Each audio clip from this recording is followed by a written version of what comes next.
បានទេត្រានត្រៃបងដឹងធំហើយដែលធ្វើបាបអូន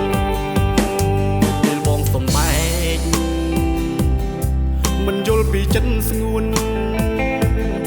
ធ្វើបាបនឹងនួន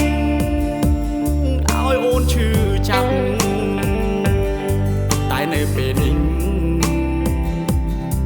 បងចង់ច្រៀងរាយរាប់ចង់ឲ្យអូនស្ដាប់នៅពាក្យសុំទោស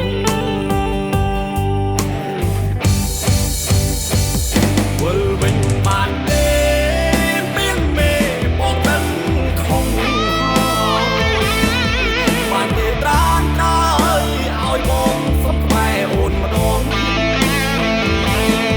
ចង់សងចិត្តស្មោះអូនចង់ក្បែរចង់ថ្នមស្រង់អូនសូមឲ្យតាមរងទី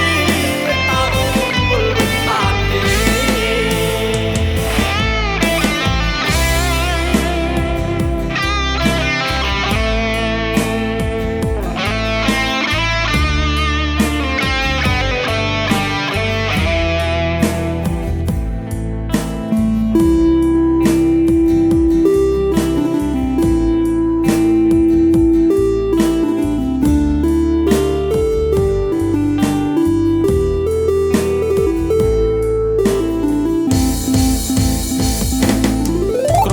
ទាំងអស់បងដឹងខុសហើយជីវ៉ាថាគ្មានអ្នកណាល្អដូចអូនហើយចង់សុំចិត្តស្ង